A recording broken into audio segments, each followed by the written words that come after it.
A mí o que máis me preocupa nestes momentos é a fenda de xénero que existe nas TICs e nos empleos das TICs. É realmente preocupante os datos. De cada 1000 mulleres graduadas, só 29 o están en TICs, o 2,9%. E destas, únicamente 4 traballan no sector tecnolóxico, o 13,8% das graduadas en áreas TICs. Segundo unha enquisa sobre a sociedade da información nas empresas TICs galegas, o SINGA, de 2018, mentros que o 26,7% das persoas que traballan no sector TIC son homes que contan con formación TICs de grado medio superior, só o 7,2% son mulleres que dispoñen da mesma formación académica. E isto realmente é un motivo de preocupación, porque, insisto, estamos na era digital absolutamente.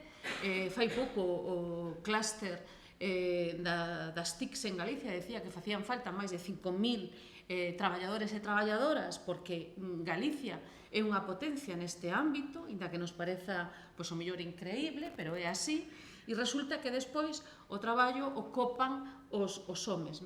Por lo tanto, aí temos un problema de fomentar vocacións e dirixilas hacia as carreiras STEM ou as TICs, tamén unha das áreas, que é fundamental.